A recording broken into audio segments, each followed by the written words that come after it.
We need to have a conversation. If you don't mind, I'll take the floor for a second. For me, I think in general, I'm celebrating 10 years in the industry this year. For me, what I'd like to think people take away from my career is that we should be better to each other. Correct me if I'm wrong. If I were to say that if there was a betrayal that happened, you were the one that got betrayed. Yes. Okay. I mean, that's my point of view. Wednesday, Colin tweeted. He followed up with another tweet. I read these tweets. I didn't like them. So you just write this tweet joke, peace and quiet, hashtag a day without a woman. This is my roommate, my friend, my partner.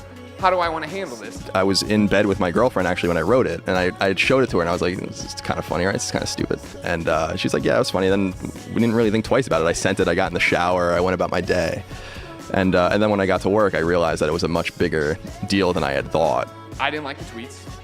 I didn't think they represent who Colin really is or what I think we're trying to be with Kind of Funny. And it was, and then everything fell apart. There are some people that have a perception now of Kind of Funny, and Greg specifically, that he is not genuine, that he is more about making the cash, making the sale, making the deal, and that came before friendship. That feels like what ended up happening. All I ask is that you are better to each other every day. It's hard. I know it is, and I know in Facebook groups and message boards you can get bent out of shape, you take something wrong, you don't know, you just fire off a snarky tweet because you're mad. We gotta try not to do this. We are better than this. Let's be better to each other.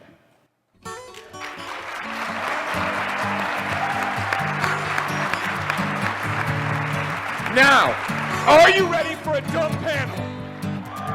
That's what I like to hear. Ladies and gentlemen, who has never been to a Kind of Funny panel? And of course, ladies and gentlemen, the top story. Colin Moriarty has resigned from Kind of Funny. I know that me leaving hurt the company. It might have irreparably hurt the company. Kind of Funny to us is the best friend mantra, and we want to be there for each other, and we want to support each other. Colin leaving today is sad, of course. It's not the end of the world. Were you asked to leave, or did you leave on your own? I thought you were asked to leave. I left on my own. We can say this without any hesitation. Colin did not resign because of the tweet. Okay, But so I think that it was getting to the point you where I was were gonna- pushed out because of the tweet, that's not true. Well, I will say that the situation was not tenable. The tweet and the whole exchange last week, while upsetting, obviously, that this is not because of that. That is a symptom, if not the most public, I guess, expression of it, that there was something happening in terms of us growing apart. I've had a target on my back for years, and that's, I think, kind of the point that's lost on some people, is that this was just an opportunity.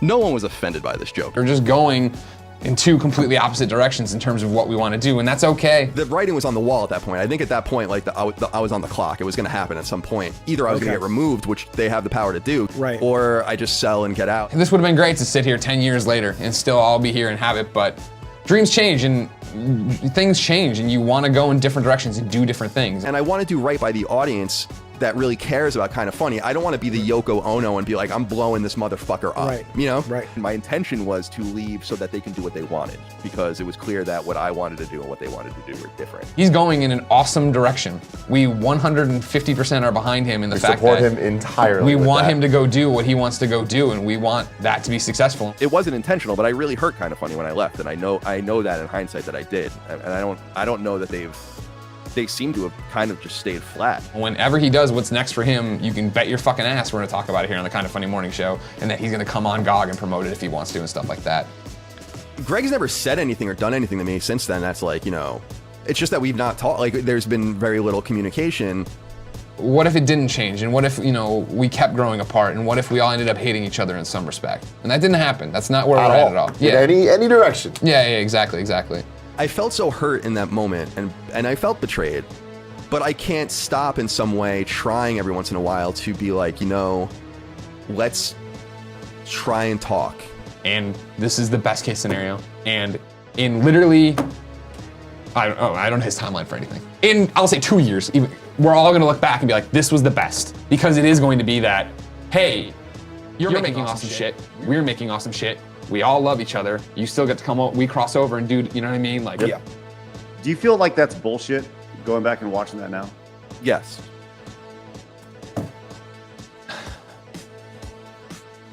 it is bullshit, but I don't know that that was the intention. I think that things heavily changed. Greg and I think, started to kind of like unravel during this era. I've worked with that man and known him for 10 years.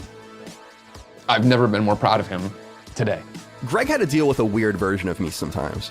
First of all, we lived together, we worked together, and we never really got tired of each other. We never had a fight. Like, we really never got into like, well, fuck you, and we're not doing. It never happened until we were done. And the way he handled the situation, the way we talked about it, how everything went today. There was so many ways where I was like, this could go fucking a million different ways that would be horrible for everyone involved. But it just became too complicated. It became too complex, and that's why you wonder if like you could have just kept it together in a smaller way. The way I was talking about it this morning, when I was talking to Tim in the car ride home last night, is it's a breakup. And I'm glad it's a breakup now and not a divorce later. Yeah. Greg and I just sat on the roof. San Francisco's literally behind us, and beautiful scenery, and we were just talking and basically breaking up. And I remember that very, very vividly. And it's not a break, and it's not a breakup of never gonna talk to you, fuck you, this, that, the other, you know what I mean? It's a breakup of like, we need to be adults and figure out what the next step is for everybody. And that's what's happening. You asked Greg in March of 2017, would you go 6 years without ever talking to Colin? Basically, I think he would say, no, that sounds insane, and he would mean it. And I'm happy that we're ending in a friendly way, and its ending is just this chapter, right? And that's but Colin going on to be Colin. Yeah. At the end of the day, Kind of Funny's always been about us being who we are, right? Greg and I, at that point, started kind of right at the very beginning of that relationship in Kind of Funny, away from IGN. We started to split apart because I feel like people were coming between us. And I think that Colin being able to just go full Colin and not have to worry about what that means to us is only good for everyone involved. And I feel like a lot of it was being spoiled, like the well was being poisoned. And suddenly, I wasn't seen as who I was anymore by him. At some point, that changed. Yeah, and we will support him in all of that because he is family, and you never turn your back on family, despite what the Fast 8 trailer tells you. And we'll talk about that later, I'm sure. Of course, yeah. So Colin, wherever you are, we wish you well. This may only be like a subreddit. Did you guys experiment, as people say, together? Is that what happened? And it just What do you mean, like sexually? Oh yeah. No, we did. You can do anything. Whatever you want. Grab him by the pussy. I can do anything. This was locker room talk. I'm not proud of it. I apologize to my family. I apologize to the American people. You could put half of Trump's supporters into what I call the basket of deplorables.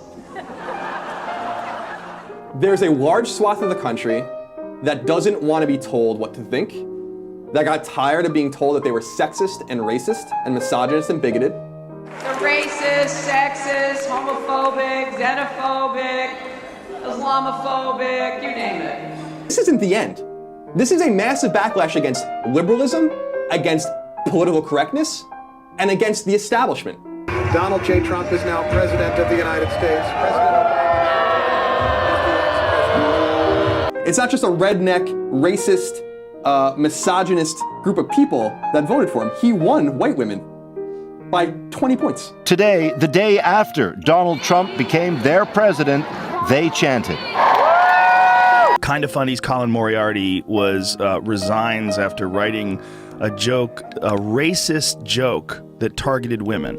What's not lost on me is that within there are tens of millions of good, hardworking people that aren't racists, that aren't bigots, that don't give a fuck who you marry, that don't give a fuck if you abort your child.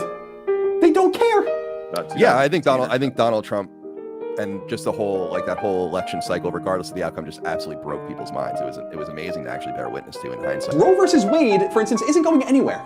It's not going anywhere. And the Supreme Court has overturned Roe v. Wade. I don't understand why people are so scared. You think that's really going to happen? Sent this tweet, which was roundly condemned as sexist. Yeah, not really true if you leave the gaming industry, but roundly condemned in the gaming industry for sure. But I think it's a bigger issue to talk about the industry as a whole and how it perpetuates these ideas of sexism and misogyny. There's this game called Borderlands 2. One of the developers was giving an interview, about it.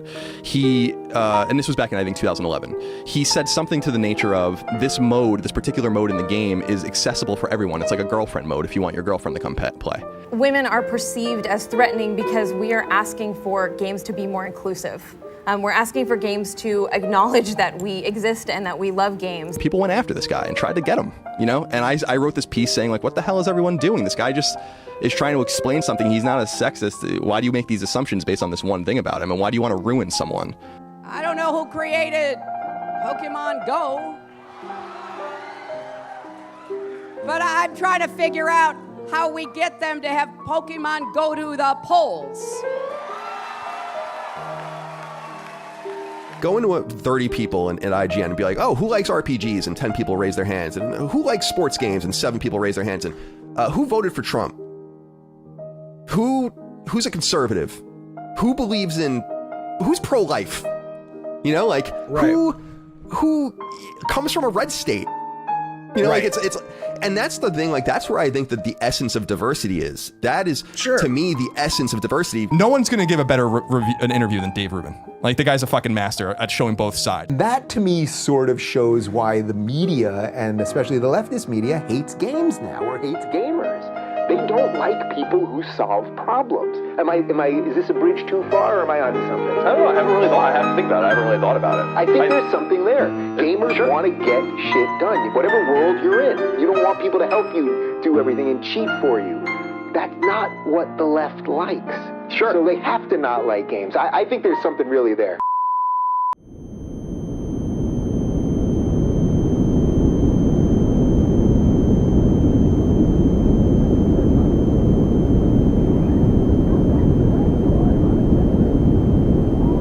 There's a lot of people in the chat that are like calling me out specifically and saying that I'm happy about this, and I just really want to say, like, guys, come on, man, like, that's not fucking true. There was a feeling specifically with Tim that I shouldn't come at all, and that I make Greg unhappy and all this. And I remember it was in one of the meeting rooms at IGN. I was really mad. Then I went to Greg, like, I'll just give my shares back because we just incorporated. And I'm like, I'll just stay, and you guys can go. And he kind of talked me out of that. And I damn well know that Greg must remember that conversation because it really hurt me. In fact, I think I was crying. I know that you see so much of us on the shows, and that you can create all the scenarios in your head of what you think's happening. At the end of the day, like, Colin and I are great friends. Yeah, I don't think he ever really liked me, and that's fine. I'm sure that he feels the same way about me, where it's like, we have our issues. We have argued for thousands of hours on shows. He later floated to me the idea of me taking less money than everyone else. It's all love. It's all love. And, like, there isn't anything. Like, the thing that was said to me that I'll never forget, I will never, ever forget this. He said to me, if it was a conversation with Tim, it would have been just as big, if not bigger. You can choose to believe me or not. I'm just being honest with you. Like, this is real. I still left with them and found it, like, kind of did the thing with them anyway, but I had to carry that with me forever, that, like, one of these people right off the bat doesn't even want me here, doesn't like me, and I have to, like, prove myself, even though I feel like I'm maybe the second most valuable part of this. No offense. Yeah, that is real. This is all real, and there's nothing I'm not trying to put on the table. Like, if not for that one person, I probably would have really, really, really, really tried to make amends already with them. You know. So I'm sorry if you feel that way, and because I feel like I've let you down about who I am, if that's what you think. Having that hanging over me in hindsight, and I've really thought deeply about it, that really affected me. Like, knowing from the very beginning, and then having those little things like, oh, take a pay cut, oh, this, oh, that.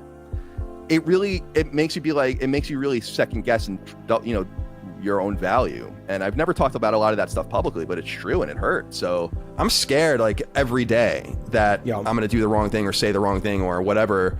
But at the same time, I feel like when I'm on the show or when I'm on Twitter or whatever, someone has my back, and I feel like I can be myself and do what I was brought here to do, which is to entertain and inform and all of that kind of stuff. And at some point, it just kind of blew up. And I think it happened so quickly, and it's such a flash in the pan in my mind, like that moment in time when I left.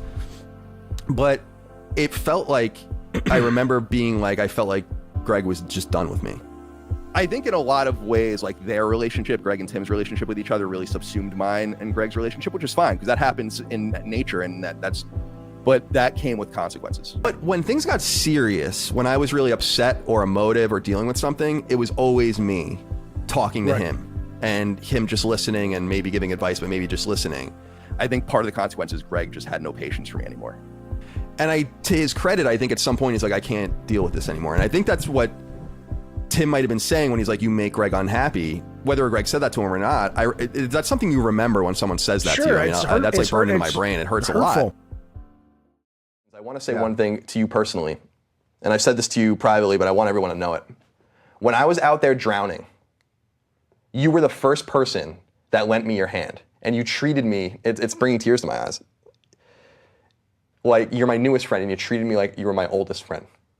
When people out there that I've known forever just abandoned me. And thank you. Well, thank you for that. All right, so you know what, let's do this. We'll take a quick break, right? We're doing this thing live. I've been against almost every major decision we've made, right? Like as a company. That just tells you that, it's 3-1, 3-1, 3-1, 3-1, 3-1.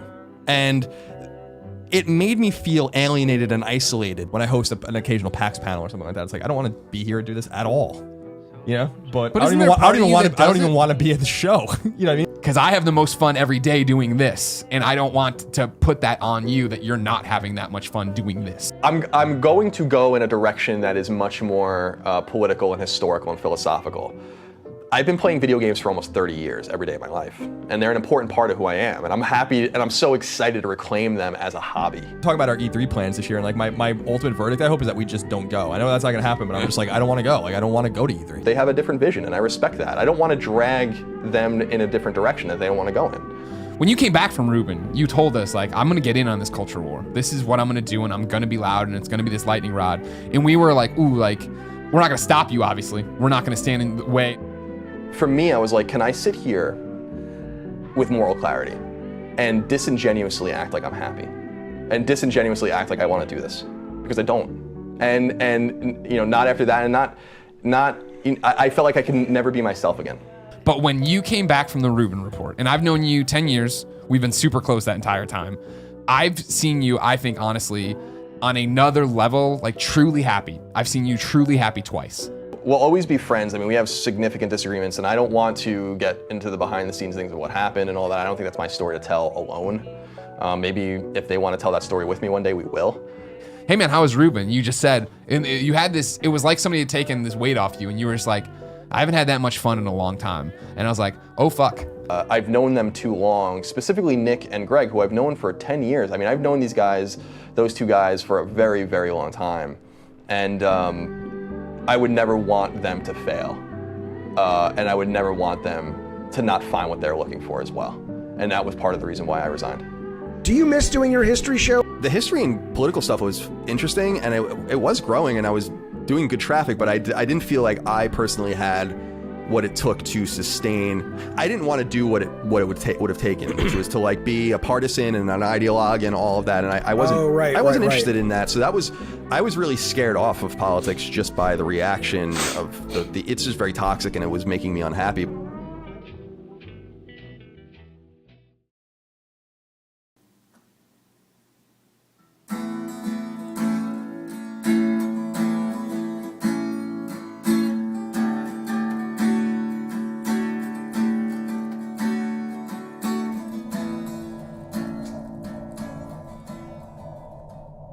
You want to get that email one day. You want to know, like, do you laugh about the things that we used to do, and is it important to you? I love him. Like, I always will. Like, I would have done, there was a time in my life where I would have done anything for him.